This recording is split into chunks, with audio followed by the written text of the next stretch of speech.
Well, maybe. I don't know that that would be my. I don't think that would be my wheelhouse on that. But I mean, look, I think 2018. Okay, I'm running for governor. They had polls saying I was going to lose the primary by 20%. I won by 20%. Their CNN, I remember 2 weeks before the election, we did a debate on CNN, and they had me losing by like 15 points. Of course, we won the race. My most recent election, people, they did have to acknowledge I was going to win, but a lot of these polls, a month before the election had me winning 2 or 3 points, and we won by 20. Going into 2022, I'm watching Fox News. They're all saying it's going to be a red wave. They're showing all these polls, red wave, red wave.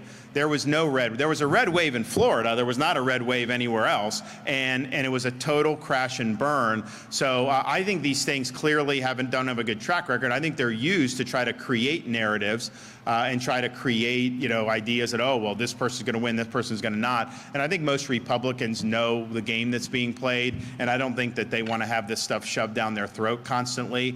I can tell you that, the best record to look at is actual election performance if you want to see who would do well. And in Florida, we won places that Republicans have never won in our lifetime. We won places like Palm Beach County. We won Miami-Dade by double digits. We were winning up and down the state because people respond to leadership. And the polls may not have said that that was going to be the result, but the actual voters produced that result, and that's really what you need to do. So I think I take all of it with a grain of salt. I've always done that. But I will say, in the midterm elections, they were predicting a big red wave. That didn't happen. We delivered it in Florida, and we way overperformed what the polls were saying. It just shows you that these things, to do them well, is very expensive, and you wonder, how are people just putting these things out? They're either doing a really bad job or somebody's paying for those results. I mean, one or the other. Yes.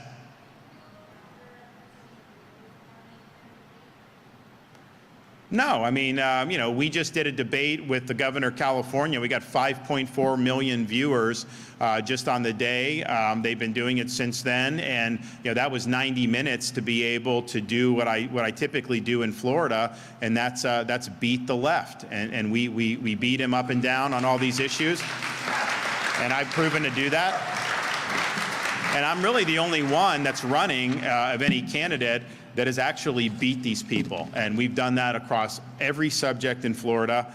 And that's what it's going to take to turn around the country. I mean, to have campaign slogans, to say this and that, and then not produce results or not win the election, that's not going to do the trick. So we have a responsibility to do that. So I'm going to go. I mean, I think there's going to be 4 of us up there. Why Donald Trump refuses to debate is just beyond me. I mean, if you're doing so well, you should want to go up there and make your case. And I think voters deserve to hear from candidates as to why they should be the nominee, especially a candidate that's had 2 opportunities already. So, I'm hoping he actually blamed me yesterday for Florida State not making the playoff. He's also blamed, he's attacked me as saying that New York and Cuomo did better and handled COVID better than Florida. He said he's attacked me for being pro-life. He sided with Disney when we work to protect kids from sexualized curriculum. And so this is what he does. Now he's doing it behind his keyboard on his social media site, which a lot of people aren't seeing what's happening, and the media is not really amplifying, but he's definitely been doing that. So, okay, if you're gonna be a keyboard warrior, get out of your dungeon, get off the keyboard, stand on the debate stage, and let's go. Let's go do it. I don't think he will do it, because I don't think he can stand there for 2 hours against me and come out on top. I think they know that, and I think that's why they're not doing it. So yeah, I'll be there. It'll be fun. But if you're not willing to debate, that just speaks volumes about your record and about not wanting to answer questions. I mean, think about it. We fought Fauci and his administration on COVID. We would not have been open if I had listened to them. They attacked me for opening schools. They told me to close restaurants in the fall of 2020, all this stuff. And he's never had to answer for why he didn't fire Fauci and why he gave Fauci an award his last day in office. I mean, really? You're giving this guy an award the last day in office? Why would you do that? Well, he doesn't want to answer that question or a lot of the other questions. You know, now he's bragging about being supported by BLM. And I'm thinking like, and he's putting that out there. A lot of people aren't amplifying it, but he's doing it. And I'm thinking to myself, they burnt down cities in this country. You know, people died as a result of that. They did billions of dollars in damage. That's not an endorsement I would want to have from any of those people. And of course, that happened on his watch. It didn't happen in Florida because we didn't let it happen in Florida. We called out the National Guard and said, you riot at your own peril. We are going to hold you accountable. And that's what you have to do as the executive. You can't let cities burn down. So I think you owe it to the people to debate. Yes.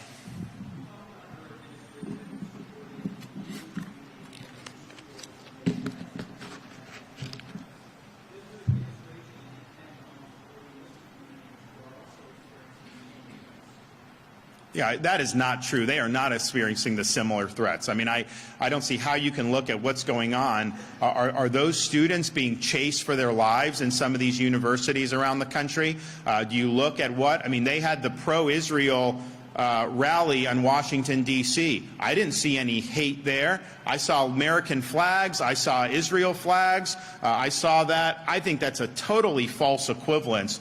And that's what Biden has done. Biden has responded to the unprecedented spike in anti-Semitic fervor around the world and even in this country.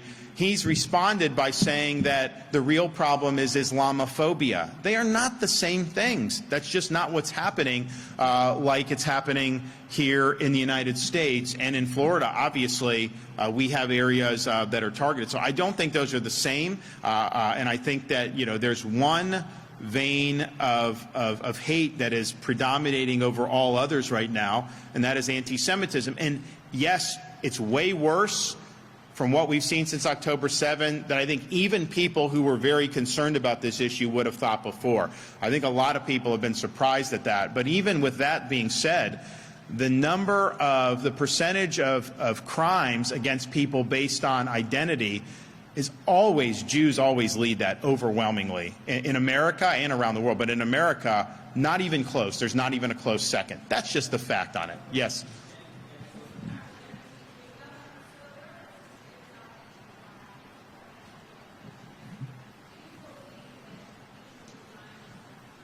I've already said yes. Yeah, I've already said that. I said that the other night when it came out. It's look, you're innocent until proven guilty. There's clearly things that are lodged against people that aren't necessarily true. But I think when you have an investigation of crimes of this magnitude, I think that the mission has to come first. It is not helpful to the mission to have this hanging over his head. And so I've said he should step aside. Paul Renner, the Speaker, Kathleen, Senate President. I think most people acknowledge that it's just an untenable situation when you have things like that there, and so we'll see what ends up happening. But I don't know that you have any real standing with that hanging over you. Yep.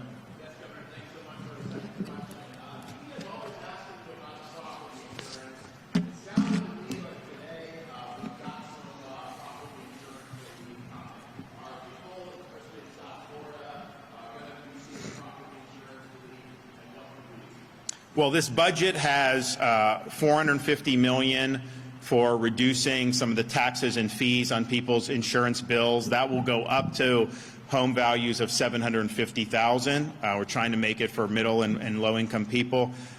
We are also doing the My Safe Florida Home program. So between what the legislature just did and what we'll do, that'll ended up being $290 million, where you get grants, make improvements to your home, and then get lower rates. And then just the overall picture since the reforms were done in about a year ago and kicked in this year, we now have 7 companies that have either entered the market or that are looking to enter the market. We got through a hurricane season we did have one major, but it hit in a very rural part of the state. So the damage that did cumulatively was nothing compared to Ian in terms of the scope of it, just because Ian went over millions and millions of people. The one in Idalia, that went over a relatively small number. Now, it did do serious damage, but the scale of it financially was not. So in terms of the insurance companies, people thought, Ian, that they may just go out of business. I mean, it was a really, really big thing. This is something that I think people say that, you know, the state got through this season pretty good. So I think you're going to see more capital come online. But ultimately, this is not something that's run by the government. I mean, it's private companies that have to want to come into the market and have confidence that they're in an environment that makes sense. We have done a lot to increase that. We don't have the runaway lawsuits anymore like we used to, which drove up premiums a lot. So it's feasible to come in and offer premiums that are competitive and yet still make money. And that's the thing. These are private companies. They have to make money. So I think that those reforms have been good. This will be good for additional relief. And then if there's other things that we can do with the legislature in the upcoming session, of course, we would be ready, willing, and able to do that. All right, everybody. Thank you. God bless. We'll see you.